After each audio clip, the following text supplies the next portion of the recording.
अस्सलाम वालेकुम। CFAP 6 आज के लेक्चर का आगाज़ करते हैं। आज का लेक्चर नंबर है 32।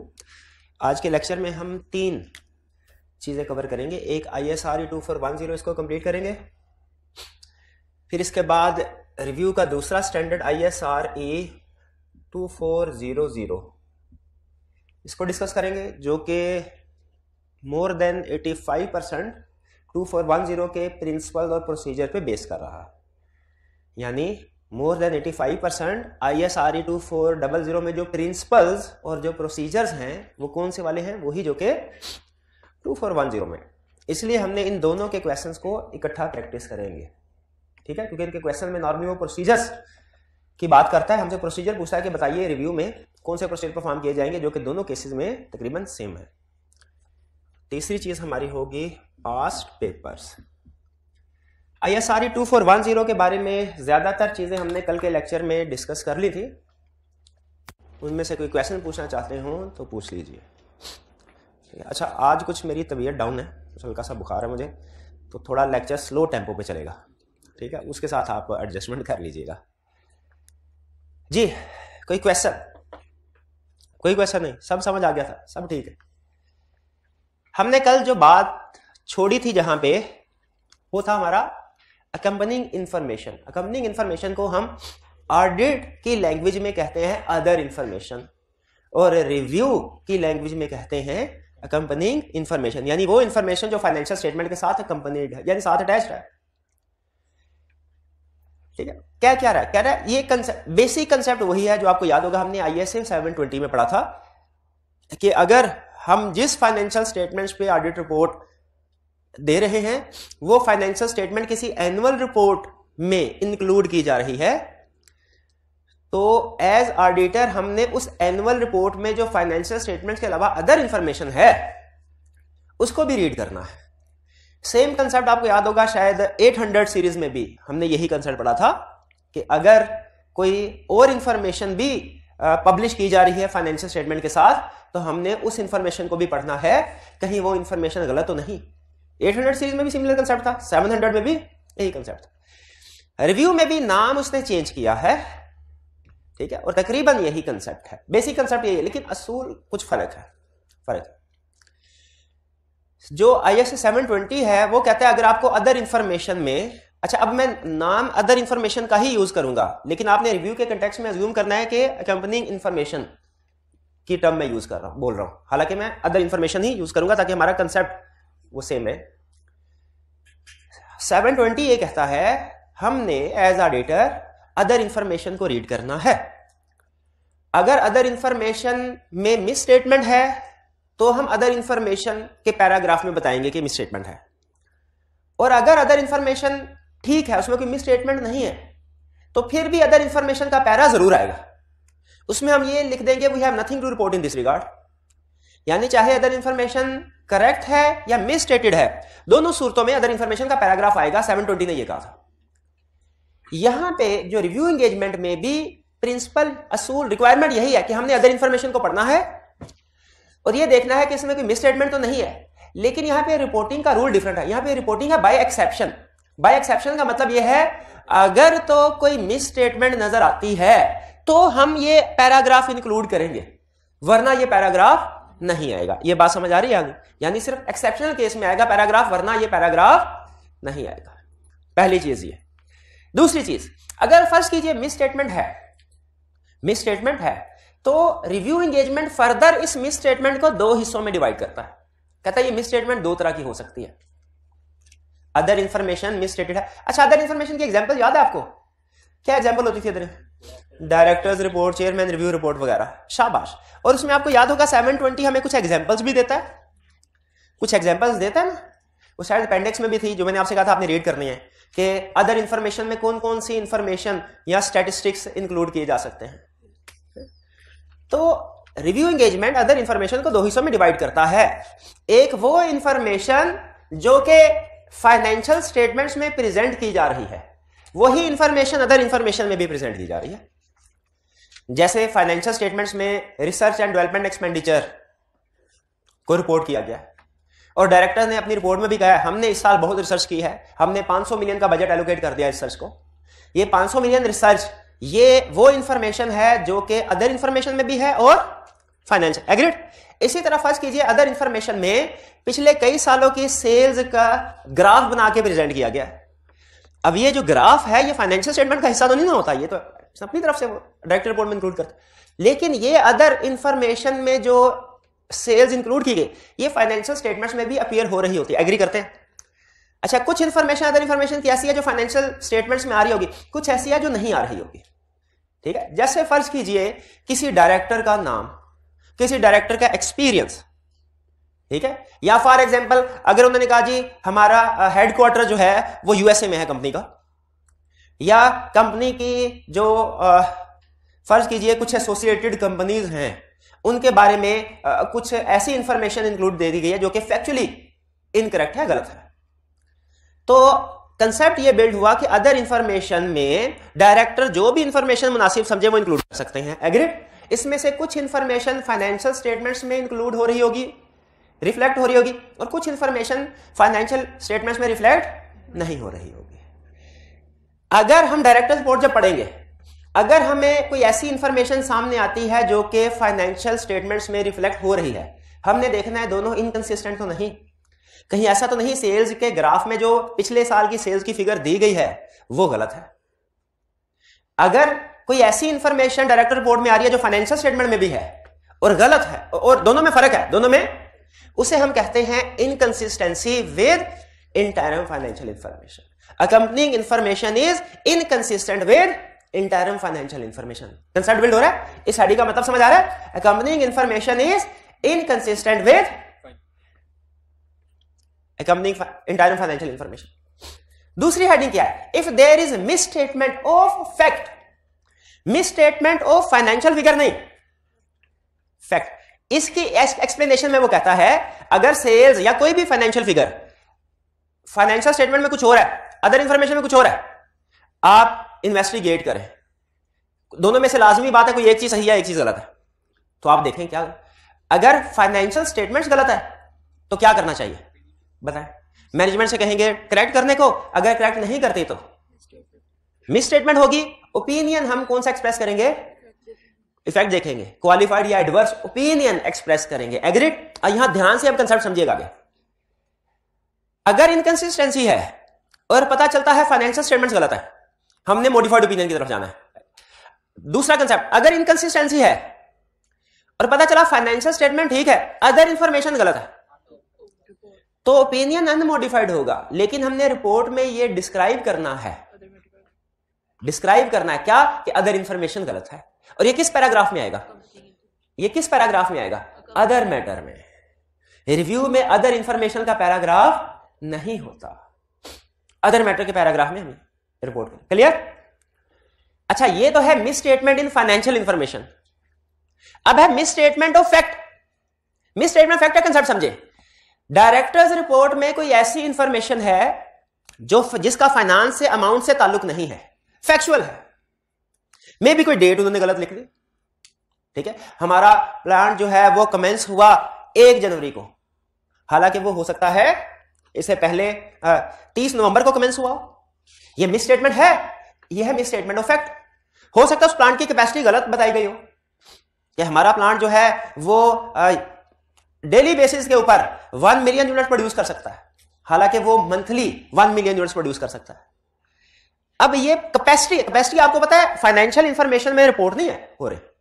अगर इस तरह की कोई इंफॉर्मेशन हो जो फाइनेंशियल स्टेटमेंट्स में नहीं आ रही, डायरेक्टर्स रिपोर्ट में है, फाइनेंशियल स्टेटमेंट में है ही नहीं, और वो गलत है डायरेक्टर रिपोर्ट में, उसका फाइनेंशियल स्टेटमेंट के साथ ताल्लुक कोई नहीं है, ये ध्यान में रखिएगा।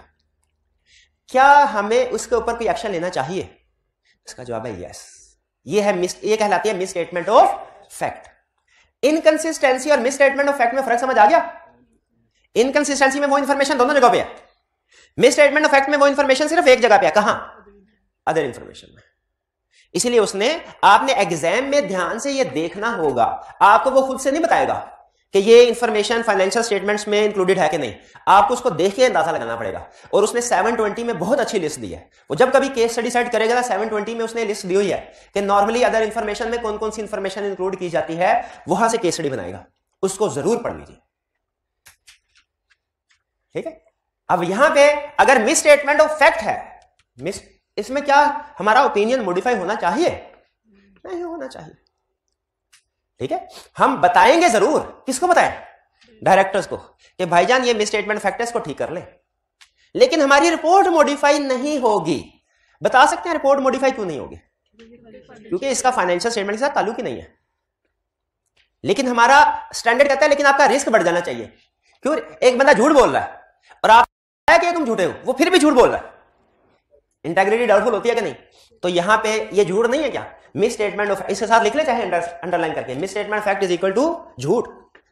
तो वो कहते हैं इससे मैनेजमेंट की, डायरेक्टर्स की इंटेग्रिटी पे डाउट्स क्रिएट होंगे, हम लीगल एडवाइस ऑब्टेन करेंगे और एक्सट्रीम केस में विड्रॉ भी कर सकते हैं। लेकिन अहम चीज ये देखें, दोनों में इफेक्ट का फर्क। इसमें ऊपर वाले में रिपोर्ट मॉडिफाई हो रही है, मिस स्टेटमेंट ऑफ फैक्ट में रिपोर्ट मॉडिफाई नहीं हो रहा है। डन। ये कंसेप्ट आपका 720 में भी यूज हुआ है। फर्क सिर्फ यह है कि उसमें रिपोर्टिंग का तरीका का फर्क है। इसमें बाय एक्सेप्शन रिपोर्टिंग है, उसमें इन एनी केस रिपोर्टिंग है। आगे चलते हैं हम। Communication with those charged with governance और कम्युनिकेशन विद डायरेक्टर्स, कौन सा स्टैंडर्ड था? स्टैंडर्ड याद? 260, 265, दोनों में क्या फर्क था? जल्दी से बताइए मुझे। 260 कौन सा था? Communication with those charged with governance. और 265 कौन सा था? क्या ये स्टैंडर्ड रिव्यू पे अप्लाई हो रहे होंगे? हैं ऑडिटिंग स्टैंडर्ड? यहां इस पैराग्राफ के जरिए से यहां पे आप नोट करें, वो आपको एप्लीकेशन बता रहा होगा कि जैसे आप कम्युनिकेशन ऑडिट में करते थे, रिव्यू में भी कम्युनिकेशन करनी है। लेकिन किन मैटर्स की कम्युनिकेशन करनी है वो उसने ऑलरेडी डिस्कस कर दिया है। कह रहे fighter identifies misstatement, he communicate the misstatement to appropriate level of management. Done. 705 में भी यही था concept. If management does not take appropriate action, communicate with those charged with governance orally or in writing. Done. ये 705 में भी था और फिर 260 में भी था कि हम टाइमली बेसिस के ऊपर डायरेक्टर्स को कम्युनिकेट करें। और कम्युनिकेशन ओरल होती है कि राइटिंग में होती है? ठीक है, ये जजमेंट पे डिपेंड करता है, ओरल भी हो सकती है, राइटिंग भी हो सकती है। If those charged governance does not take appropriate action, auditor shall modify report or withdraw from engagement. Report को मॉडिफाई, बात तो समझ में आती है कि मिस स्टेटमेंट थी, रिपोर्ट मॉडिफाई होनी चाहिए। विथड्रॉ की बात क्यों कर रहा है? क्योंकि अगर इंटेंशनली मिस स्टेटमेंट को करेक्ट नहीं कर रहे तो वो इंटेग्रिटी पे भी डाउट्स क्रिएट होते हैं। Auditor should communicate relevant matters of governance interest arising from the review to दो चार गवर्नेंस। अब यहां पे देखें, इस लाइन से हमें ये तो असूल समझ में आ रहा है कि रिव्यू में भी कम्युनिकेशन भी दो चार गवर्नेंस होगी। लेकिन उसने सिर्फ ये बताया कि matters of governance interest, further नहीं बताया कि वो मैटर कौन कौन से हो सकते हैं। हालांकि 260 में वो फर्दर डिटेल में बताता है कौन कौन से मैटर्स हो सकते हैं। तो वो कौन कौन से मैटर्स होंगे इस बारे में कंसेप्ट के कौन सा अप्लाई होना है? 260 वाला। ये जो छोटे छोटे स्टैंडर्ड है, बास का ताई कैप इनमें से भी टेस्टिंग कर लेता है, इनको आपने स्किप नहीं करना। आपको इसलिए पता होनी चाहिए अदर इंफॉर्मेशन की एग्जांपल्स क्या है, मैटर्स ऑफ गवर्नेंस इंटरेस्ट क्या है, इंटरनल कंट्रोल वीकनेस को रिपोर्ट करते हैं, उस रिपोर्ट में क्या क्या इंफॉर्मेशन इंक्लूड होती है। अब चलते हैं auditors report on review engagement. अच्छा, ये कौन से वाली रिव्यू एंगेजमेंट की रिपोर्ट है? 2410 या 2400? 2410। 2410 कौन से वाला? स्टैट्यूटरी या कि नॉन स्टैट्यूटरी? स्टैट्यूटरी, शाबाश। और मैंने आपको बताया था प्रोसीजर्स इनमें लगभग एक जैसे ही हैं, थोड़ा सा स्कोप का फर्क है और कुछ रिपोर्ट का फर्क है। 2410 और 2400 में स्कोप और रिपोर्ट का फर्क है। प्रिंसिपल और प्रोसीजर्स सेम है, स्कोप और रिपोर्ट में फर्क है। अब ये इस लाइन का मतलब क्या जो मैंने बोला है जुमले का, ये जब हम 2400 स्टडी करेंगे तब आपको समझ आएगा। फिलहाल ये जेहन में रखिएगा, ये एंगेजमेंट हमारी 2410 की है। कह रहा है review report shall be in writing. दुनिया की हर रिपोर्ट राइटिंग में होती है। ये IAS 700 में भी उसने कहा और बाकी भी हर स्टैंडर्ड में कहा। And shall consist of following element. Title of report क्या लिखा होगा? Independent auditors report, review report लिखा होगा कि प्रैक्टिशनर? ऑडिटर लिखा होगा, क्योंकि ये स्टैट्यूटरी एंगेजमेंट है। एड्रेसी, एड्रेसी कौन होगा? नॉर्मली मेंबर्स होते हैं। 2410 में नॉर्मली कौन होगा? मेंबर्स, क्योंकि रिक्वायर्ड बाय लॉ है मेंबर्स को ही हमने सेंड करनी होती है। लेकिन 2400 में नॉर्मली एड्रेसी कोई और लोग होते हैं, बैंकर्स, डायरेक्टर्स वगैरह। इंट्रोडक्टरी अच्छा, ये ओपिनियन पैराग्राफ क्यों नहीं दिया उसने साथ ही? ये पुराना फॉर्मेट है। इंट्रोडक्टरी पैराग्राफ, इंट्रोडक्टरी पैराग्राफ में क्या लिखा होगा? Identifies title of each financial statement and period covered. Financial statement में क्या क्या चीजें शामिल है जिनका रिव्यू किया है? Income statement, balance sheet, cash flow, changing notes. और पीरियड कवर्ड क्या होगा? 3 मंथ, 6 मंथ, 9 मंथ, 12 मंथ, क्या होगा? Normally 6 months. फिर क्या है? State that financial statement have been reviewed, इसमें रिव्यूड को अंडरलाइन करें। ये नेचर ऑफ एंगेजमेंट के लिहाज से ये वर्ड जो है ना चेंज हो जाता है। अगर ऑडिट एंगेजमेंट है तो क्या लिखा होगा? We have audited. Review engagement तो क्या लिखा होगा? We have reviewed. ठीक है। किसी अगर फर्ज कीजिए एग्रीड अपॉन प्रोसीजर है या कंपाइलेशन एंगेजमेंट है, उसमें ये डिफरेंट वर्ड्स होंगे। We have examined, we have compiled. ठीक है। तो एंगेजमेंट के नेचर के लिहाज से हमारा ये वर्ड, ये की वर्ड है, financial have been reviewed. Description of management responsibility for preparation of financial statement, description of auditor responsibility to express conclusion. Management responsibility आ गई, ऑडिटर रिस्पांसिबिलिटी आ गई। डिस्क्रिप्शन या scope of review, description of review या scope of review, इसमें क्या बताया जाता है कि रिव्यू में क्या क्या चीजें शामिल है। With following statement, review is performed under ISRE and is a limited assurance engagement. Audit की रिपोर्ट होती तो क्या कहते हैं कि audit is performed under ISAs and is a reasonable assurance engagement, लेकिन ये रिव्यू है। फिर क्या कह रहा है? ऑडिटर परफॉर्म प्रोसीजर कौन से? Primarily consisting of inquiries, analytical and other procedures. ये तो हम पढ़ चुके हैं ना, इंक्वायरी, एनालिटिकल, अदर से क्या मुराद है? स्पेसिफिक कौन से? गोइंग कंसर्न के हवाले से, सब्सिक्वेंट इवेंट के हवाले से। रिटन रिप्रेजेंटेशन ऑब्टेन करते हैं हम रिव्यू में। हाँ बिल्कुल। See, the procedure performed in a review are substantially less than those performed in an audit conducted in accordance with ISA, and accordingly the auditor does not express an audit opinion on the financial statement. ये expectation gap को remove करने के लिए line लिखी जाती है कि कहीं पढ़ने वाले ये ना समझे कि ये ऑडिट रिपोर्ट है और उसमें जो एश्योरेंस दी जा रही है वो रीजनेबल है, बल्कि इस लाइन का मतलब क्या है? इसमें क्लियरली ये बताया जाता है कि ये ऑडिट एंगेजमेंट नहीं है। कौन सी एंगेजमेंट है? रिव्यू एंगेजमेंट है। और इसमें ऑडिट ओपिनियन नहीं दिया जाता।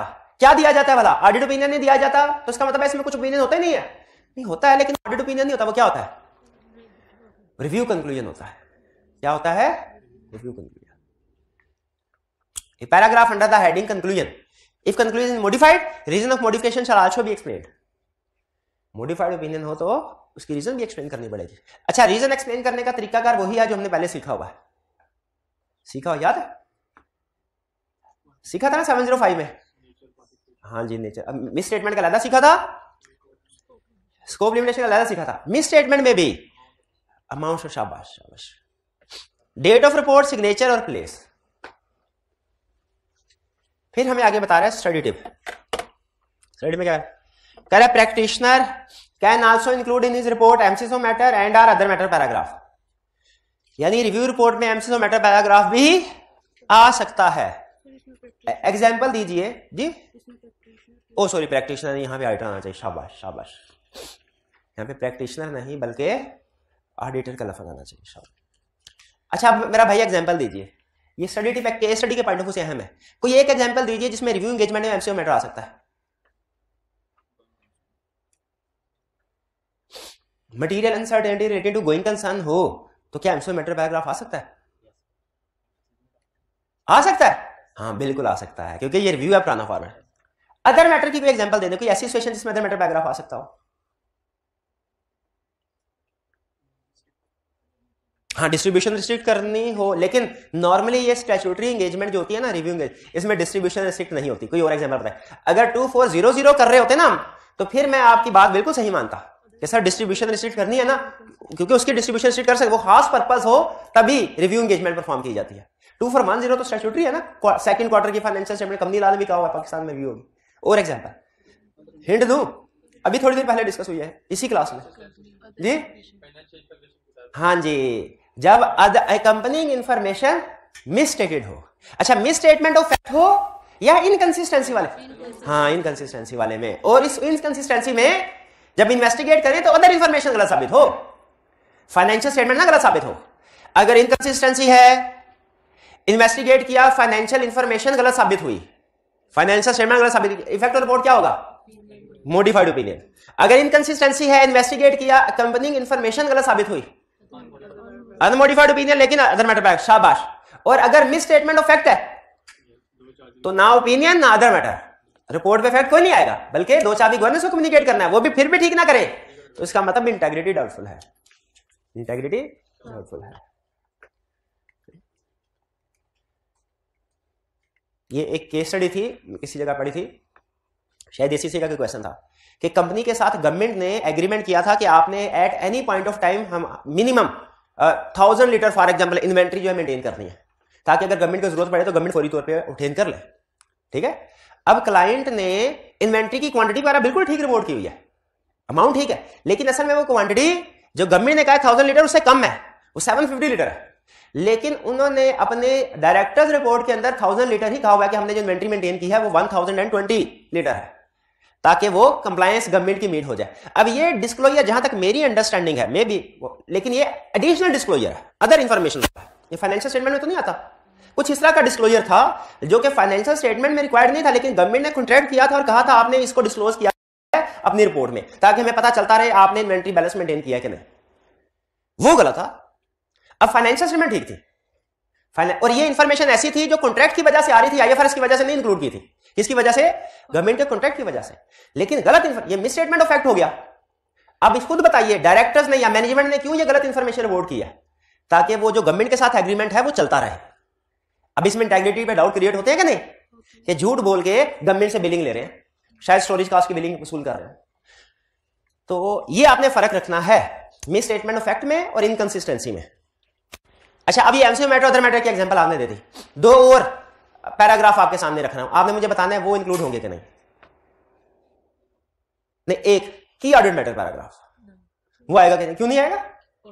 हाँ, क्योंकि ये ऑडिट ही नहीं है, ये तो है ही रिव्यू एंगेजमेंट। तो इसमें एमसीक्यू मैटर पैराग्राफ आ सकता है, अदर मैटर पैराग्राफ आ सकता है, की ऑडिट मैटर भी नहीं आएगा, material uncertainty related to going concern भी नहीं आएगा। की ऑडिट मैटर क्यों नहीं आएगा? ये ऑडिट ही नहीं है। और गोइंग कंसर्न अनसर्टेनिटी का पैरा क्यों नहीं आएगा? क्योंकि वो एमसीक्यू मैटर में है। शाबाश शाबाश।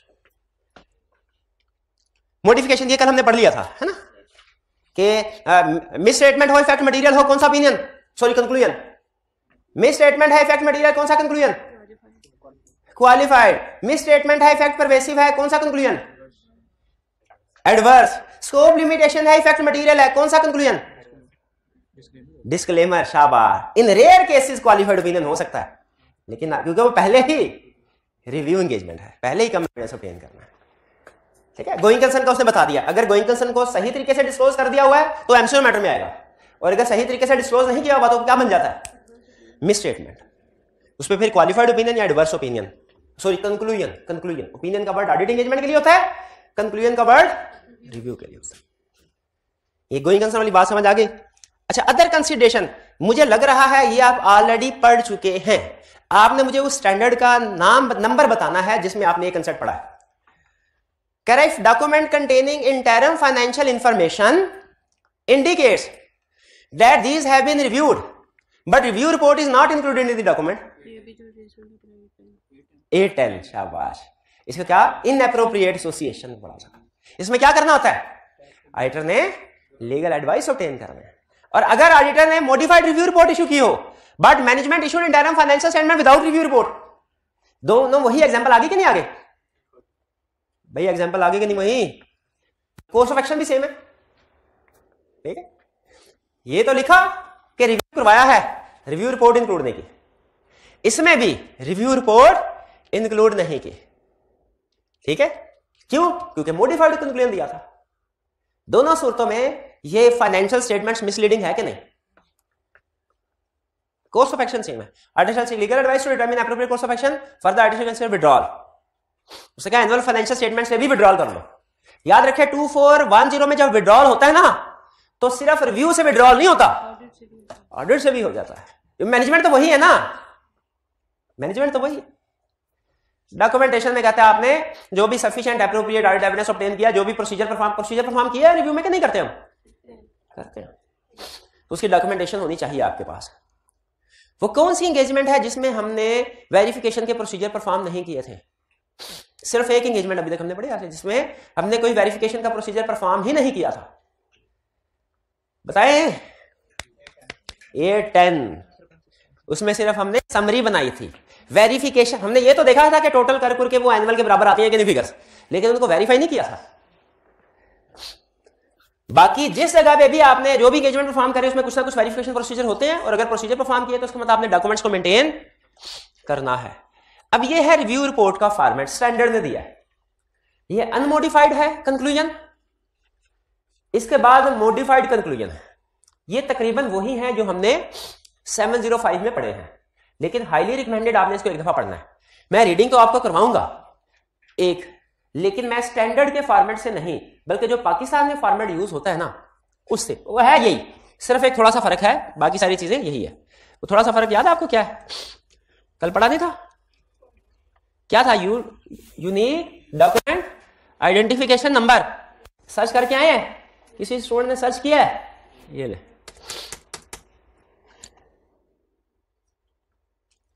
स्टार्ट करें जी। रिव्यू रिपोर्ट, इसमें एक तरह से आपने जितने भी कंसेप्ट पढ़े हैं ना, बड़े बड़े सारे कंसेप्ट आपके रिवाइज हो जाएंगे। ऑडिटर है उसका, ये उनका अपना लेटर हेड है। ये है टाइटल। टाइटल में देखे क्या? Independent auditors review report. Practitioner का वर्ड यूज नहीं किया और इंडिपेंडेंट का वर्ड यूज किया। लफ्ज इंडिपेंडेंट से क्या पता चल रहा है कि इसने कोड ऑफ एथिक्स को कंप्लाई, रिव्यू पे कोड ऑफ एथिक्स अप्लाई होता है ना, ये जेहन में कोड ऑफ एथिक्स को पढ़ते हुए ना, ये बहुत अहम कंसेप्ट है कि रिव्यू एंगेजमेंट पे भी कोड ऑफ एथिक्स अप्लाई होता है, बल्कि इससे भी आगे चलो, हर एंगेजमेंट पे कोड ऑफ एथिक्स अप्लाई होता है, ठीक है। लेकिन ऑडिट और रिव्यू के लिए इंडिपेंडेंट रिक्वायर्ड है और बाकी भी रिक्वायर्ड है। लेकिन अदर एंगेजमेंट्स होगी ना, जैसे एग्रीड अपॉन प्रोसीजर, जैसे कंपाइलेशन, उसमें इंडिपेंडेंस रिक्वायर्ड नहीं है, लेकिन अदर प्रिंसिपल्स रिक्वायर्ड है, इंटेग्रिटी, कॉन्फिडेंशियलिटी वगैरह। टाइटल हो गया। फिर to the members of Abbott Laboratories Pakistan Limited, ये क्या है? एड्रेसी। एड्रेसी मेंबर्स क्यों दिया है उसने? स्टैट्यूटरी है, इसका मतलब है ये सब मेंबर्स को जाएगी, जनरल पब्लिक, क्योंकि लिस्टेड कंपनी है तो मेंबर्स इसके जनरल पब्लिक है। अगर ये 2400 की रिपोर्ट होती तो मोस्ट प्रोबेबली एड्रेसी मेंबर्स के अलावा कौन होता?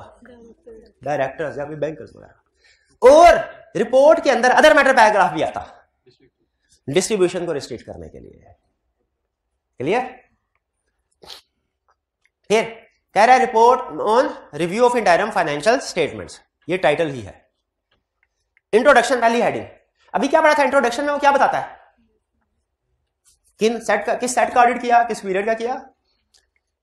कह रहे वी हैव रिव्यूड को अंडरलाइन करें। The accompanying condensed interim statement of financial position.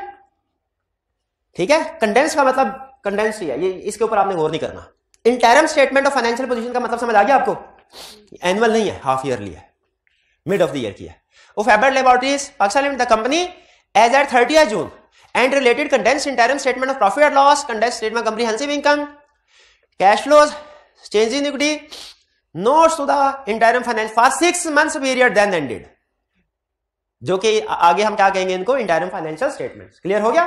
Period भी बता दिया, कंप्लीट सेट भी बता दिया, और ये भी बता दिया किस कंपनी का रिव्यू कर रहे हैं। आगे मैनेजमेंट। अच्छा, आप नोट करें उसने मैनेजमेंट रिस्पांसिबिलिटी की अलग से हेडिंग नहीं दी, इंट्रोडक्शन के अंदर ही उसने निपटा दिया इसको, और ऑडिटर रिस्पांसिबिलिटी की भी नहीं दी है ना, उसका भी अलग पैराग्राफ नहीं दिया, हालांकि ऑडिट रिपोर्ट में वो अलग पैराग्राफ देता था। Management is responsible for the preparation and fair presentation of these interim financial statements in accordance with accounting and reporting standard as applicable in Pakistan for interim financial reporting. Our responsibility is to express conclusion on these interim financial statements based on our review. ये auditor की responsibility है, ये ऊपर management की responsibility है। Introduction में निपटा दिया, किसका ऑडिट कर रहे हैं, कौन कर रहा है, किसने फाइनेंशियल स्टेटमेंट बनानी है, सारी चीजें उसने इंट्रोडक्शन में। ऑडिट रिपोर्ट में इंट्रोडक्शन पैराग्राफ था कोई? नहीं था। The figures of the condensed interim statement of profit or loss and condensed interim statement of comprehensive income and notes forming part thereof for the 3 months ended 30 June 2022 and 21 have not been reviewed, as we are required to review only cumulative figure for the 6 months ended 30 June. ये paragraph auditing standard जो ISRA 2410 है उसमें नहीं है। ये paragraph बता सकते हैं इस पैराग्राफ में वो क्या कह रहा है? कह रहा है मैं 2 फाइनेंशियल स्टेटमेंट्स में 2 पेयर बना के प्रेजेंट किए जा रहे हैं, एक 3-3 महीने का, एक 6-6 महीने का। कल दिखाया था ना? अगर आप कहें तो फिर दिखा दूं। किधर था आगे, ये 3 मंथ्स, यानी मंथ नंबर 4 to 6 इस साल का, मंथ नंबर 4 to 6 पिछले साल का, और मंथ नंबर 1 to 6 इस साल का, मंथ नंबर 1 to 6 पिछले साल। क्या क्या रहा था उस पैराग्राफ में, मैंने इसको रिव्यू किया है। ये फिगर रिव्यू होती है, पिछले साल ये रिव्यू हुई है, इस साल ये रिव्यू हो रही है, ये फिगर रिव्यू नहीं होती। यही कह रहा है वो। द फिगर फिर से पढ़ लें। The figures of condensed interim statement of profit and loss and condensed interim statement of comprehensive income and notes formed part thereof for the 3 months ended 30th June 2022 and 21 have not been reviewed as we are required to review only cumulative figures for the 6 months। ये जरूर इसको याद कर लेना आपने, क्योंकि ये इसका मतलब है अपनी रिस्पॉन्सिबिलिटी को वो इलेबोरेट कर रहा है कि भाई मेरी रिस्पॉन्सिबिलिटी कंक्लूजन देना है इंटरम के ऊपर, लेकिन किस वाले इंटरम के, इसमें 3 महीने वाला नहीं, ये हमारी रिस्पॉन्सिबिलिटी में नहीं है। ऑडिटर अपनी रिस्पॉन्सिबिलिटी को बताने के साथ ही ये बताएगा कि 3 मंथ वाला रिस्पॉन्सिबिलिटी में शामिल नहीं है। Scope of review, we conducted our review in accordance with ISRE 2410। आगे उसका नाम आपको बताया था ना हमने 700 की केस स्टडी में भी देखा था कि जब कभी काउंटिंग स्टैंडर्ड या ऑडिटिंग स्टैंडर्ड का नंबर आए उसका नाम लिखना जरूरी होता है। तो कह रहा है रिव्यू ऑफ इंटरम, इंटरम की वर्ड है। Financial information performed by the independent auditor, audit ये भी कीवर्ड है, of the entity. A review of interim financial statement consider making inquiries from person responsible for financial accounting matter applying analytical procedure and other review procedure। review substantially less है audit से in accordance with ISAs and consequently does not enable us to obtain assurance that we would become aware of all significant matters that might be identified in an audit। कहता है चूंकि review कम है इसलिए हम इसमें उन सारे मैटर से अवेयर नहीं हो पाते जितना कि ऑडिट में हो पाते हैं, क्योंकि प्रोसीजर कम है। इसीलिए we do not express an audit opinion, इसीलिए हम इस रिपोर्ट में ऑडिट ओपिनियन नहीं दे रहे। तो फिर ये दे क्यों रहे हैं ओपिनियन, ये ऑडिट ओपिनियन नहीं है, ये क्या है, रिव्यू कंक्लूजन।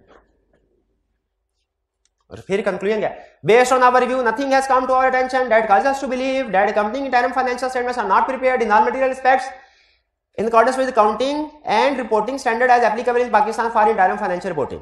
क्लियर। अब ये नेम ऑफ एंगेजमेंट पार्टनर, ये ऑडिट रिपोर्ट में भी होता था ना, ठीक है, ये लिस्टेड कंपनी है, तो इसलिए रिव्यू रिपोर्ट में भी नेम ऑफ एंगेजमेंट पार्टनर भी है, प्लेस भी, डेट भी, और यूनिक डॉक्यूमेंट आइडेंटिफिकेशन नंबर भी है।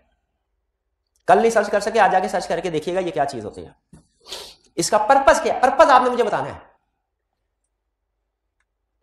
चलिए ये था हमारा रिव्यू रिपोर्ट, पढ़ ली हमने। अब इसमें उसने डिफरेंट मॉडिफाइड ओपिनियन की एग्जांपल्स दी है, ये एग्जांपल्स वैसी है जैसी ऑडिट में थी, एग्जांपल की ड्राफ्टिंग का तरीकाकार में चेंज नहीं, फर्क नहीं है कोई। तो ये हमारा 2410 कंप्लीट हुआ।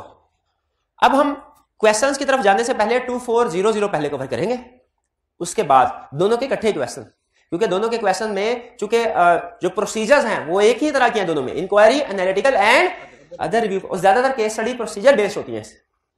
तो हम दोनों स्टैंडर्ड को कवर करने के बाद इसके क्वेश्चन करेंगे, और फिर ड्यू डिलीजेंस कल के लेक्चर में हमने कवर करना है, उसके क्वेश्चन डिफरेंट होते हैं, वो सिग्निफिकेंटली डिफरेंट है 2400 2410 से। 240010 के केस स्टडीज क्वेश्चन पास पेपर के क्वेश्चन तकरीबन एक जैसे हैं, स्वाय ड्राफ्ट ऑफ रिपोर्ट के, रिपोर्ट का फॉर्मेट डिफरेंट है और एक स्कोप में एक फर्क है, बाकी तो इसलिए पहले दोनों स्टैंडर्ड पढ़ के फिर उसके बाद दोनों के क्वेश्चन करेंगे। क्लियर जी।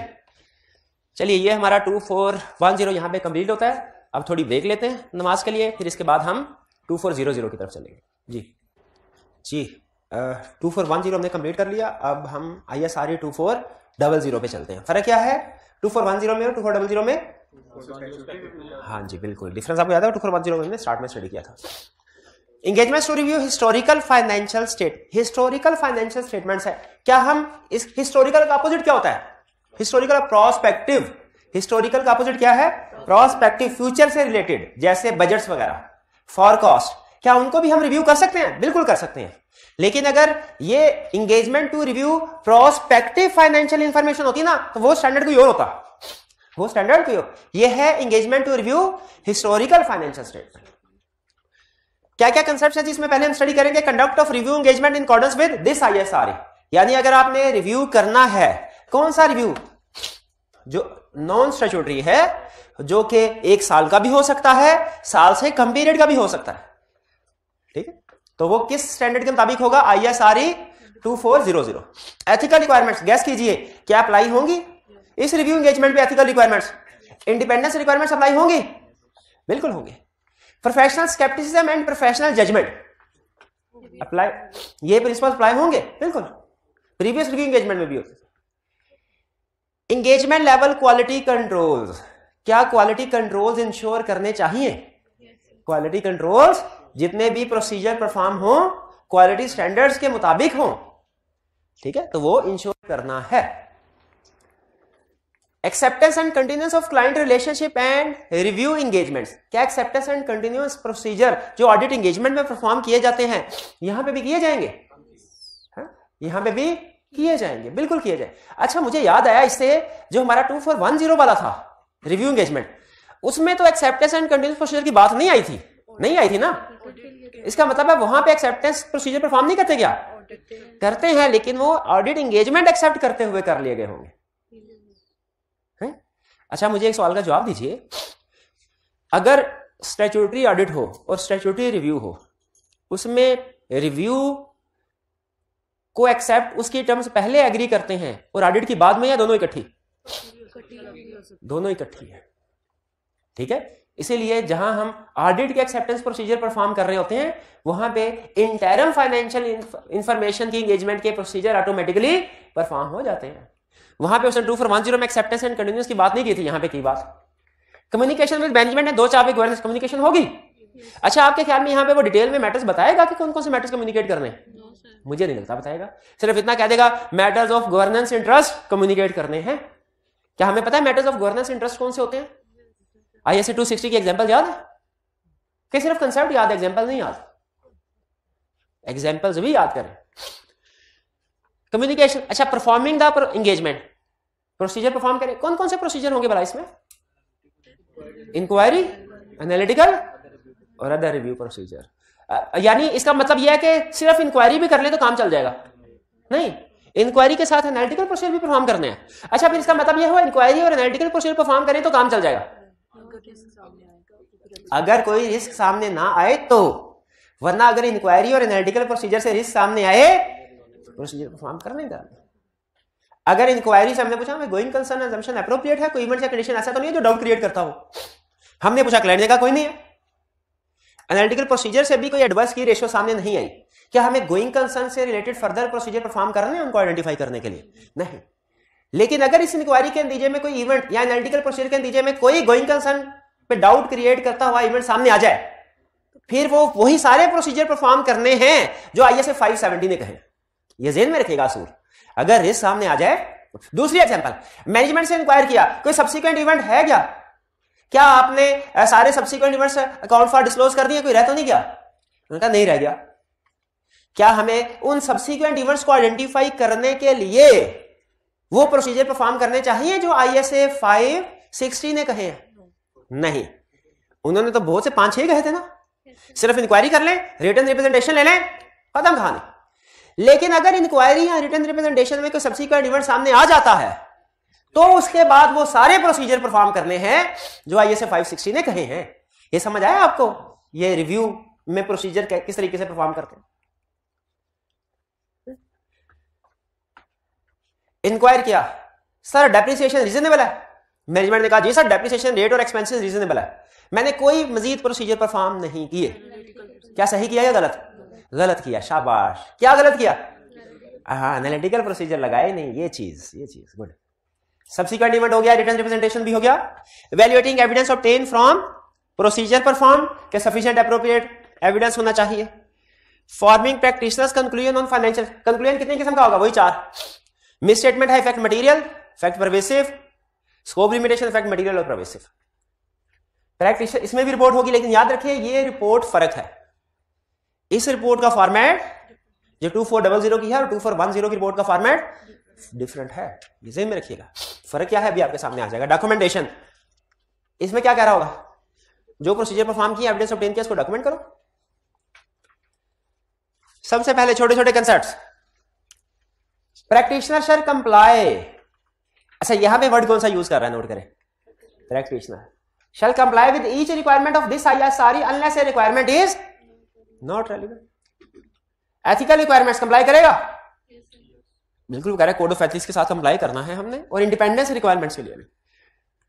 कुछ एंगेजमेंट्स ऐसी हैं जिनके लिए ऑडिटर का इंडिपेंडेंट होना जरूरी है, कुछ एंगेजमेंट्स ऐसी हैं जिनमें इंडिपेंडेंट होना जरूरी नहीं है, लेकिन कोड ऑफ एथिक्स कंप्लाई करना हर एंगेजमेंट में जरूरी है।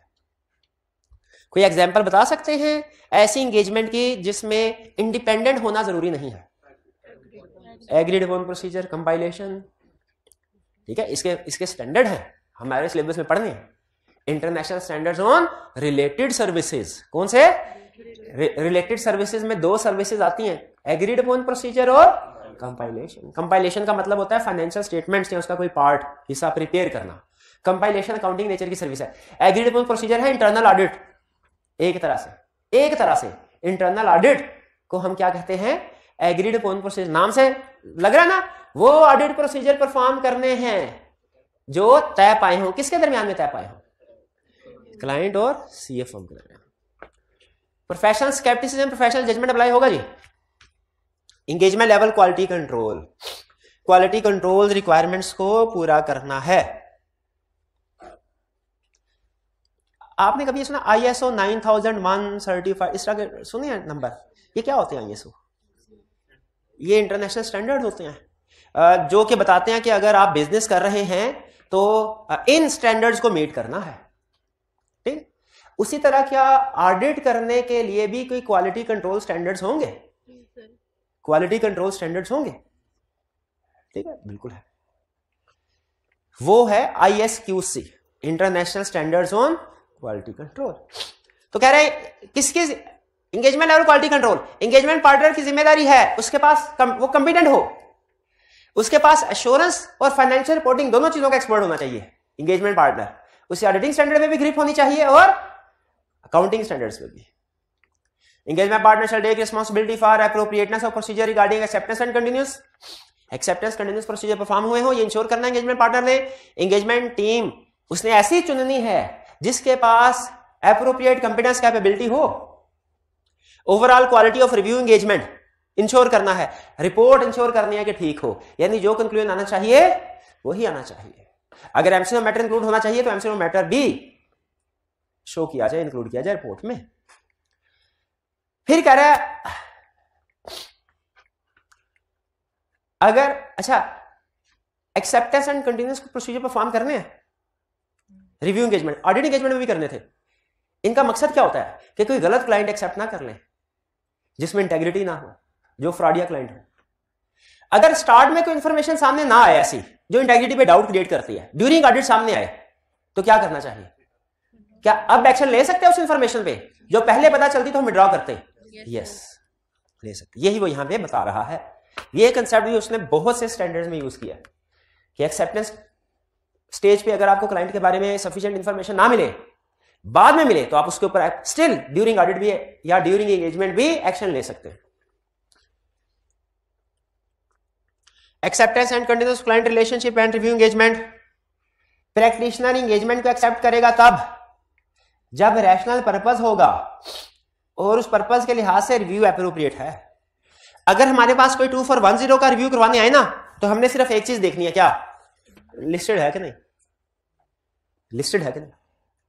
लेकिन अगर 2400, क्योंकि ये रिक्वायर्ड नहीं है 2400 का रिव्यू, अगर कोई हमसे रिव्यू करवाने आता है, क्या हमें फौरन रिव्यू कर देना चाहिए कि पहले इससे पूछना चाहिए भाई बताओ आप रिव्यू क्यों करवाना चाहते हो?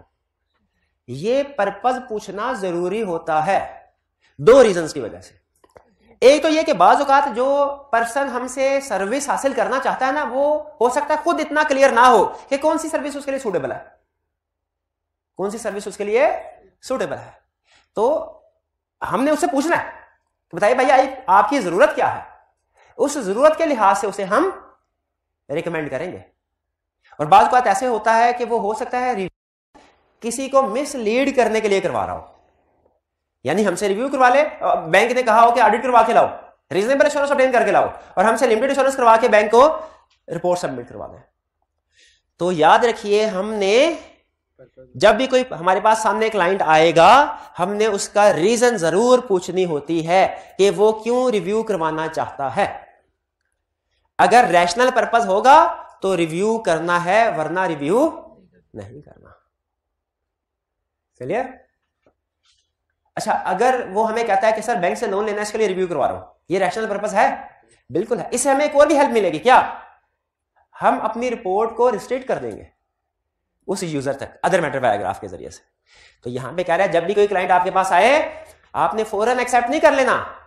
स्टैट्यूटरी ऑडिट है तो फौरन एक्सेप्ट कर लो, क्योंकि स्टैट्यूटरी ऑडिट में क्या है? रिक्वायर्ड वाला। अगर नॉन स्टैट्यूटरी ऑडिट है तो, या नॉन स्टैट्यूटरी रिव्यू है, याद रखिए आपके ऊपर रीजन पूछना, देखना रैशनल पर्पस है कि नहीं लाजमी। Auditor shall accept review engagement only if precondition are present. ये पता नहीं कितनी दफा हम डिस्कस कर चुके हैं प्री, है ना? ये तो हर एंगेजमेंट से पहले हम इंश्योर करते हैं ना प्री कंडीशन, तो आपको तो खूब याद होंगी। प्री कंडीशंस क्या होती हैं ये मेरा भाई बताएगा। प्री कंडीशंस दो, पहला applicable financial reporting framework acceptable हो, और दूसरा मैनेजमेंट रिस्पांसिबिलिटी को एक्सेप्ट कर ले। अगर प्री कंडीशन प्रेजेंट है, एंगेजमेंट एक्सेप्ट कर लो। अगर प्रेजेंट नहीं है,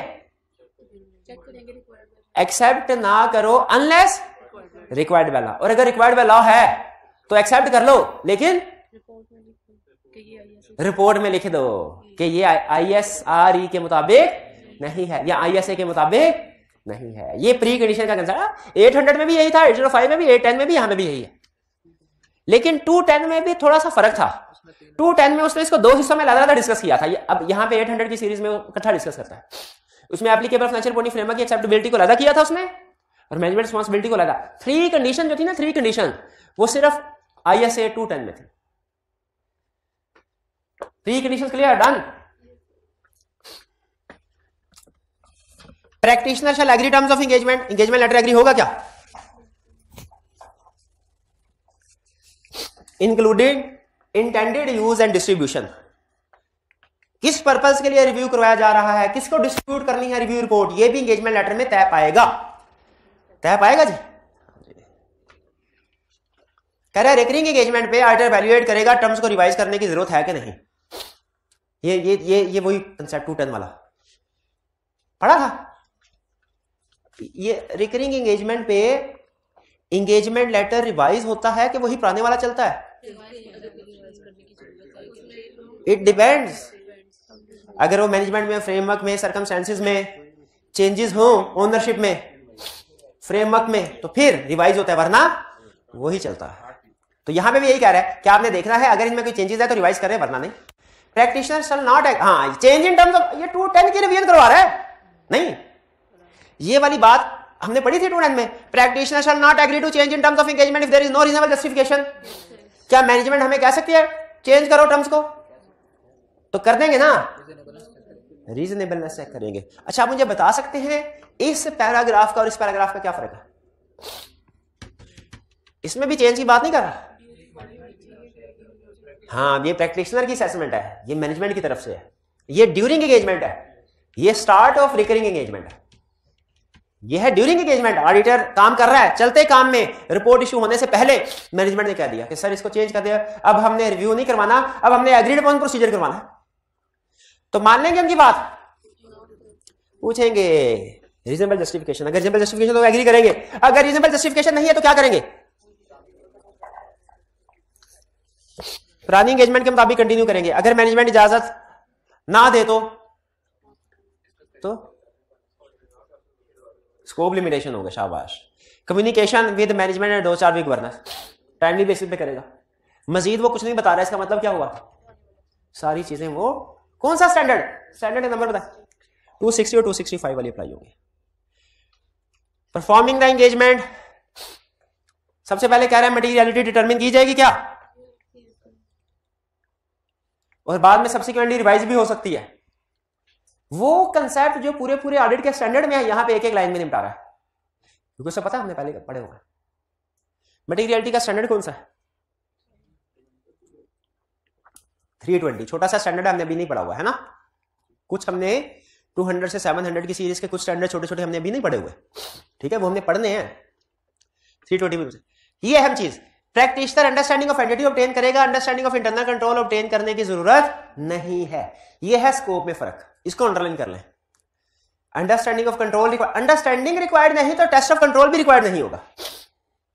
टेस्ट ऑफ कंट्रोल वैसे 2410 में भी रिक्वायर्ड नहीं था, लेकिन 2410 में अंडरस्टैंडिंग रिक्वायर्ड थी। क्यों अंडरस्टैंडिंग? ऑडिट भी तो करना था। देखिए ज्यादा काम करना चाहे कर सकते हैं, रिक्वायर्ड नहीं है। प्रोसीजर कौन सा परफॉर्म करेगा? वही इंक्वायरी, एनालिटिकल प्रोसीजर, और फिर नीचे अदर। अदर कौन से हैं? रिलेटेड पार्टी की इंक्वायरी, रिप्रेजेंटेशन ऑब्टेन करते हैं रिलेटेड पार्टी के हवाले से। क्या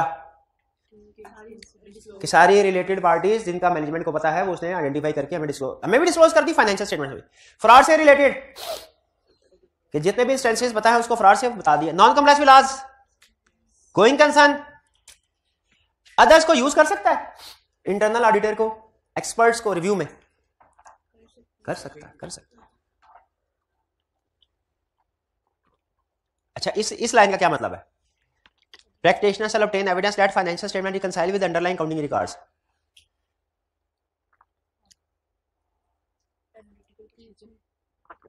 ये एनालिटिकल प्रोसीजर नहीं। फाइनेंशियल स्टेटमेंट्स की फिगर को जीएल के साथ मैच करना है।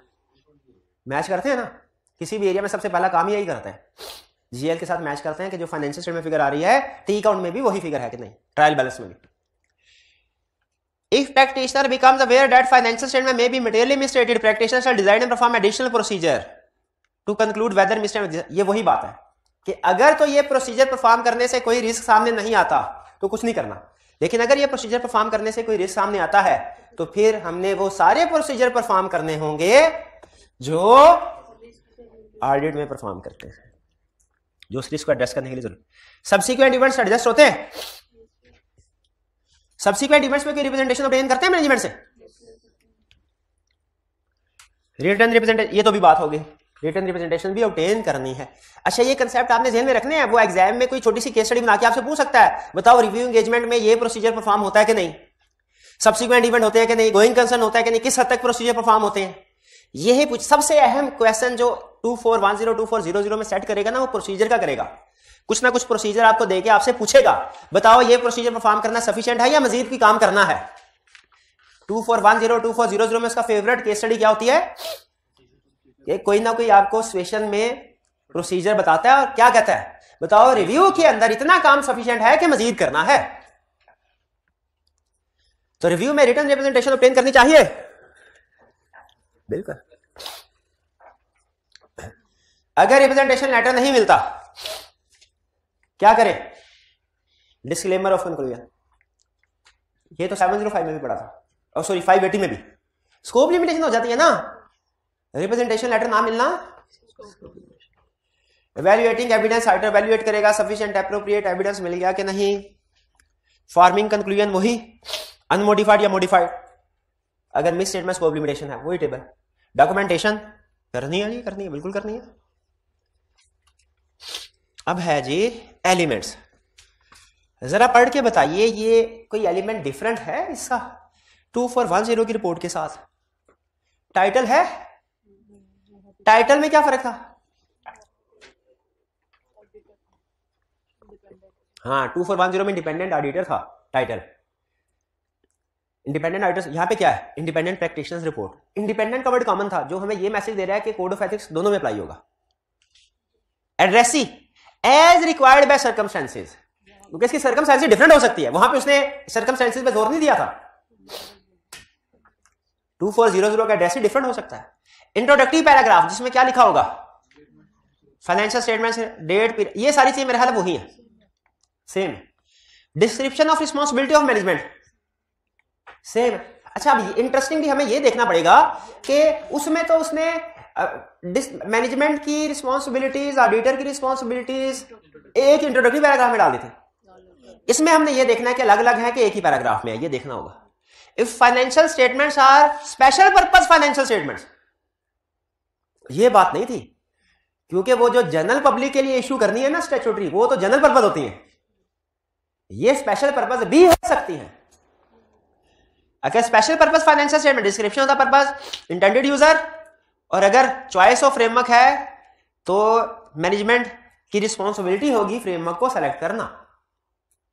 ये बात देखिए समझ आई कि नहीं? स्टैट्यूटरी वाली में ये नहीं होती। सिमिलर कंसेप्ट आपको याद होगा 800 सीरीज में भी था। 700 की सीरीज में रिपोर्ट में ये लाइन नहीं आती थी ये वाली, क्योंकि वो जनरल पर्पज होती थी। 800 की सीरीज नॉर्मली स्पेशल पर्पज, 800 याद है, उसमें वो कहता था स्पेशल पर्पज फ्रेमवर्क है, तो फिर आपने देखना है फ्रेमवर्क मैनेजमेंट ने कौन सा चूज किया है। Description of practitioner responsibility, description of review and it's limitation. Limitation से क्या मुराद है उसकी, वो बताएगा कि इसमें कम प्रोसीजर होते हैं, ऑडिट की तरह रिजर्वेबल एश्योरेंस नहीं दी जाती। कंक्लूजन होगा reference to practitioner obligation to comply with relevant ethical requirement. Ethical requirements को कंप्लाई करना है, बिल्कुल करना है। Date, signature, location. क्लियर? अब इसका एक दफा फॉर्मेट पढ़ ले।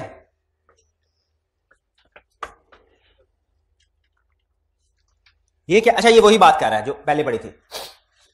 रिव्यू रिपोर्ट में एमसीक्यू मैटर भी आ सकता है, अदर मैटर भी आ सकता है। यहां पे एमसीक्यू मैटर की क्या एग्जांपल थी? Special purpose framework MCQ matter आएगा। 2410 में एमसीक्यू मैटर की एग्जांपल क्या दी थी आपको? Going concern. यहां पे स्पेशल पर्पस फ्रेमवर्क भी आ सकती है, गोइंग कंसर्न भी आ सकती है रिव्यू में, यहां पे भी। लेकिन 2410 में स्पेशल पर्पस नहीं, जनरल पर्पस होता है, वहां पे एक ही example going concern. Other matter भी आ सकता है। अदर मैटर कैसे आ सकता है? रिस्ट्रिक्शन के लिए। कैम और material uncertainty related to going concern का पैराग्राफ आएगा? कैम क्यों नहीं आएगा? ऑडिट नहीं है। गोइंग कंसर्न क्यों नहीं आएगा? जी हाँ, एमसीक्यू मैटर में एक्सप्लेन करते हैं, बिल्कुल। Material uncertainty related to going concern no से एमसीक्यू मैटर। चलिए जी, अब ऐसा कीजिए, आप थोड़ी रीडिंग नहीं कर लेते? मैं थोड़ा रेस्ट कर लूं, पढ़ लेते हैं, चलिए साथ साथ पढ़ लेते हैं। क्या? Independent practitioners review report. चलिए ऐसा करें, पढ़ ही ले आप, रीडिंग कर लें। हाँ, थोड़ी देर के लिए पॉज करते हैं, आप रीडिंग कर लें, फिर तब तक मैं आपके क्वेश्चन, पास पेपर के क्वेश्चन सेटअप करता हूँ। पॉज कीजिए जी। रीडिंग आपने कर ली होगी। रिपोर्ट में कोई एक लफ्ज भी ऐसा है जो समझ में नहीं आया, पूछ लीजिए। नहीं पूछना आपकी। चलिए फिर क्वेश्चन की तरफ चलते हैं। सबसे पहले रिक्वायरमेंट कह रहा है discuss how you would deal with the above matters and the possible implication of each of the above matters on review report. Review report को अंडरलाइन कर लें, इससे हमें पता चल गया कि रिव्यू एंगेजमेंट का क्वेश्चन है। अब हर सिचुएशन जो उसने हमें दी है, हमने उसके बारे में दो चीजें बतानी है। पहला, डील कैसे करना है, और दूसरा, इंपैक्ट ऑन रिपोर्ट। डील कैसे करने से क्या मुराद है, हम क्या कैसे एड्रेस करेंगे, क्या प्रोसीजर परफॉर्म करेंगे मजीद अगर कोई जरूरी है। कह रहा है you are the audit manager of a listed company. अच्छा, रिव्यू है, वर्ड ऑडिट मैनेजर क्यों यूज कर रहा है? लिस्टेड कंपनी 2410 की तरफ लेके जा रहा है। हालांकि प्रोसीजर के पॉइंट ऑफ व्यू से, इंपैक्ट ऑन रिपोर्ट के पॉइंट ऑफ व्यू से दोनों में फर्क नहीं है कोई ज्यादा। जी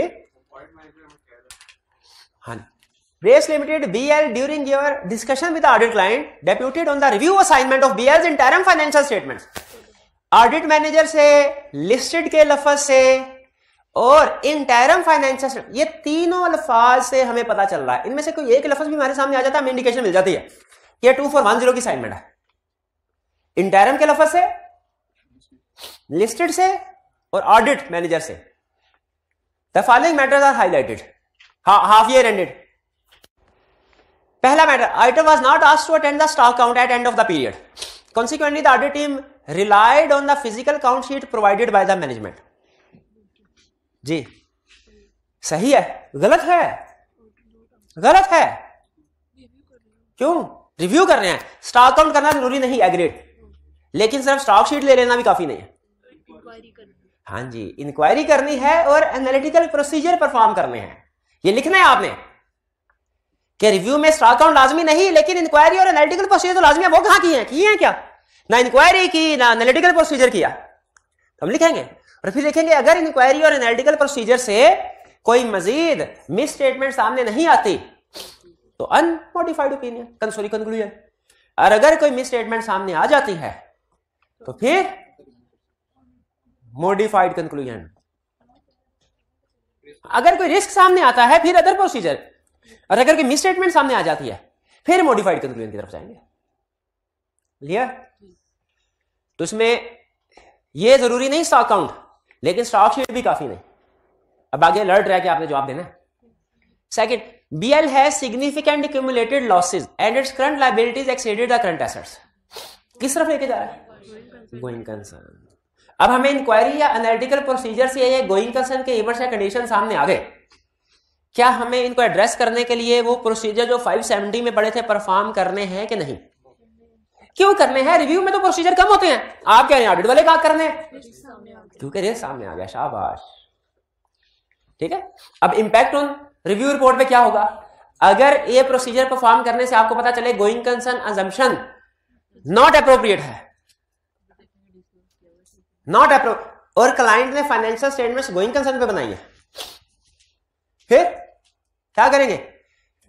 एडवर्स कंक्लूजन। क्या करेंगे? Adverse conclusion. 570 याद है? और अगर क्लाइंट ने फाइनेंशियल स्टेटमेंट, अगर गोइंग कंसर्न अप्रोप्रिएट है लेकिन मटेरियल अनसर्टेनिटी एग्जिस्ट करती है,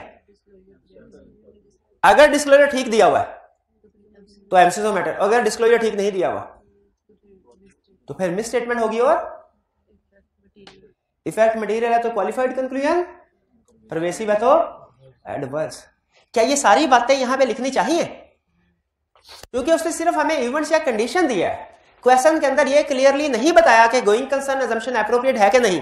तो जब क्वेश्चन के अंदर क्लियरली ना बताया हो तो हमने इफ करके ऑल पॉसिबिलिटीज कवर करनी होती हैं। ये 570 में भी बताया था। स्टूडेंट अक्सर सवाल पूछते हैं, सर हमें केस स्टडी में कैसे पता चलेगा गोइंग कंसर्न अजम्पशन एप्रोप्रिएट है या नहीं है, या कि मटेरियल अनसर्टेनिटी है, कैसे पता चलेगा? इसका जवाब क्या है? या तो क्वेश्चन में क्लियरली बताया होगा। अगर क्वेश्चन में क्लियरली नहीं बताया, अक्सर ऐसे ही करता है जैसे इस क्वेश्चन में किया, क्लियरली नहीं बताया, तो फिर हमें ऑल पॉसिबिलिटीज को कवर करना है। ये रूल 570 का भी है, ऑडिट का भी और रिव्यू का। Third, provision for bad debt is in line with prior period. इस लाइन का मतलब क्या है? कि हमने एनालिटिकल प्रोसीजर परफॉर्म कर लिया।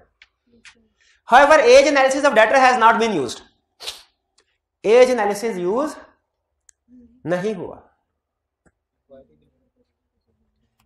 तो एनालिटिकल प्रोसीजर से अगर एविडेंस मिल गया, जो कि मिल गया कह रहा है यहां पे मिल गया, in line with prior period का मतलब क्या है? रीजनेबल है, तो फिर हमें मजीद प्रोसीजर परफॉर्म करने की जरूरत नहीं है। इसमें और इसमें क्या फर्क है? थर्ड में और फर्स्ट में? थर्ड में हमें वो शीट्स दे रहा था इंस्पेक्शन करने के लिए, लेकिन इंक्वायरी और एनालिटिकल प्रोसीजर नहीं थे। यहां पे हमें शीट्स वगैरह नहीं दे रहा इंस्पेक्शन करने के, लेकिन इंक्वायरी एनालिटिकल प्रोसीजर से हमें एविडेंस मिल रहा है। तो कौन सी सिचुएशन ज्यादा बेहतर है? जब शीट्स मिल जाए इंस्पेक्शन करने के लिए लेकिन इंक्वायरी एनालिटिकल प्रोसीजर ना हो, यह ज्यादा बेहतर है कि जब इंक्वायरी एनालिटिकल प्रोसीजर हो शीट चाहे ना मिले। कौन सी ज्यादा बेहतर है? इंक्वायरी और एनालिटिकल प्रोसीजर, क्योंकि इंस्पेक्शन ऑफ डॉक्यूमेंट्स रिव्यू में रिक्वायर्ड नहीं है, लेकिन इंक्वायरी और एनालिटिकल प्रोसीजर रिक्वायर्ड है। बोल रिव्यू में इंक्वायरी और एनालिटिकल प्रोसीजर रिक्वायर्ड है, inspection of documents required, inspection of assets required नहीं है। फर्स्ट में क्या था? इंक्वायरी और एनालिटिकल प्रोसीजर्स नहीं थे, लेकिन डॉक्यूमेंट्स थे, इंस्पेक्शन। हमने कहा बात बनेगी कि नहीं बनेगी? नहीं बनेगी। थर्ड में उसने क्या कहा? प्रोसीजर इंक्वायरीज है, इंक्वायरी उसने क्लियरली नहीं बताया हुआ। हम अज्यूम करें कि एनालिटिकल हो गया तो इंक्वायरी भी हो गई। इंस्पेक्शन के लिए डॉक्यूमेंट्स हम क्या, कोई मसला ही नहीं, मसला ही नहीं। अगर डाटा पिछले साल तकरीबन उतने ही है जितने इस साल, सेम है, प्रोविजन फॉर बैड डेट भी सेम है, आपको कंफर्मेशन लेटर नहीं सेंड किया आपने, प्रॉब्लम है कि नहीं? क्यों नहीं है? हाँ, कंफर्मेशन रिक्वायर्ड ही नहीं। शाबाश। Due to time constraints, the review of subsequent event has not been carried out by audit team. तो कोई मसला नहीं, रिव्यू में जरूरी नहीं है subsequent event, है ना? ये किसने पढ़ाया? जरूरी नहीं है। पिछले 2410 में भी इसने कहा गोइंग कंसर्न की असेसमेंट में जरूरी है और सब्सिक्वेंट इवेंट की असेसमेंट में जरूरी है। तो यहां पे सब्सिक्वेंट करना चाहिए कि नहीं? कौन सा प्रोसीजर? इंक्वायर करें, ठीक है। अगर इनसे कोई सब्सिक्वेंट इवेंट सामने नहीं आता तो फिर ठीक है, फर्दर प्रोसीजर परफॉर्म करने की जरूरत नहीं। लेकिन अगर सब्सिक्वेंट इवेंट सामने आता है, इंक्वायर भी करना है, रिप्रेजेंटेशन भी याद आ गया ऑब्टेन करनी है। रिटर्न रिप्रेजेंटेशन में भी था, देखिए रिटर्न रिप्रेजेंटेशन में भी था और प्रोसीजर में भी है सब्सिक्वेंट इवेंट। देखे 2400 में भी देखे, 2410 में भी देख ले चाहे। सब्सिक्वेंट इवेंट और गोइंग कंसर्न दोनों थे। क्लियर? आगे चलते हैं हम। नेक्स्ट क्वेश्चन है हमारा, discuss about issues and their impact on your report. Requirement से नहीं पता चल रहा कौन सा स्टैंडर्ड है। You are the audit engagement partner of a listed company, Steel Limited. The firm is currently in the process of completing limited scope review of SL's interim financial statement for the half year ended. Listed को underline करें, review को underline करें, interim को underline करें, audit engagement partner को underline करें। हो रही है पूरी निशानियां 2400 की 2410। लेकिन बहरहाल प्रोसीजर और इंपैक्ट ऑन रिपोर्ट के लिहाज से फर्क नहीं, वो ड्राफ्टिंग ऑफ रिपोर्ट में फर्क आएगा। ओपिनियन कंक्लूजन जो बताना है वो तो सेम रूल है। The audit team has recently concluded their work with following findings for your decisions. पहला, inventory is a significant item of balance sheet, but the practitioner was not asked to attend the stock count at end of period. Consequently, audit team relied on the account communicated by management. ये तो वही बात हो गई, stock count required नहीं है, लेकिन stock sheets भी सफिशिएंट नहीं है। क्या करें? इंक्वायरी और एनालिटिकल प्रोसीजर्स। अगर इनसे कोई प्रॉब्लम सामने नहीं आती तो ओके, यही में खत्म। अगर प्रॉब्लम सामने आती है उसको एड्रेस करेंगे। Clear? Second, setup of the company in Lahore having carrying value of rupees 235 million has been sold to an associated undertaking of rupees 240 million. Associated undertaking कौन सा स्टैंडर्ड? Related party. नंबर बताइए। 560 तो subsequent events का है, 550। The minutes of the board of directors show that transaction was carried out at arm's length price. No explanatory note has been given in the financial statements in this regard. क्या related party का disclosure required होता है?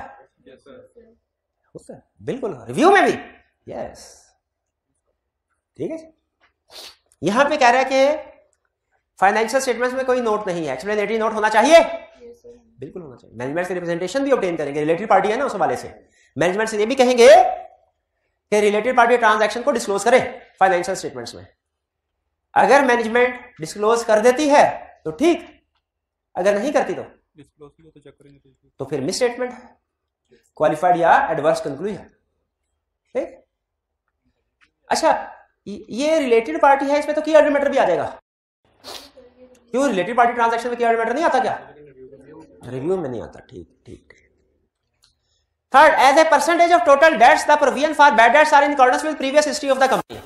However, due to time constraints, the practice of using age analysis of debtor has not been used this time. Age analysis वो detail document ageing analysis की नहीं बनी, तो scope limitation हो गई। क्यों? रिक्वायर्ड नहीं। ठीक है। एनालिटिकल प्रोसीजर हो गए। As a percentage total debts, जब ये लाइन बता रहा है कि as a percentage of total debts previous history के मुताबिक है, तो उसका मतलब क्या हुआ? अगर इंक्वायरी से भी हमें एविडेंस मिल गया तो फिर ठीक है, मजीद प्रोसीजर की जरूरत नहीं है।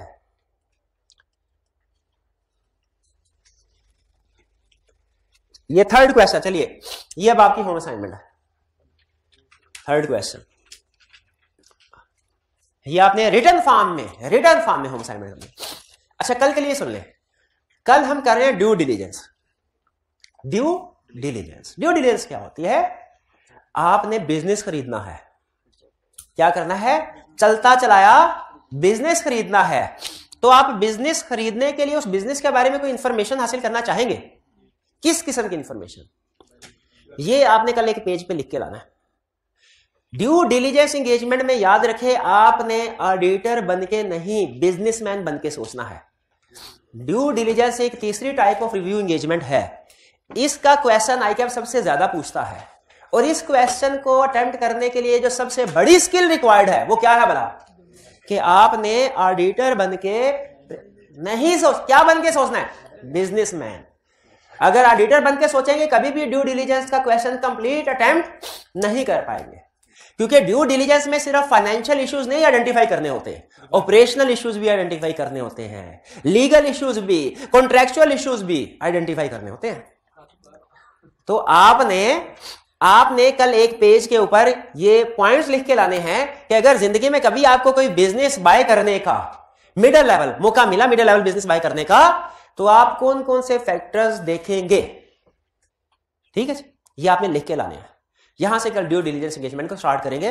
कल छुट्टी नहीं करनी आपने, क्योंकि कल हमारा इन तीनों स्टैंडर्ड का जो सेट है ना, रिव्यू एंगेजमेंट, उसमें सबसे अहम टॉपिक होगा ड्यू डिलीजेंस। ठीक है, आज का लेक्चर खत्म करते हैं।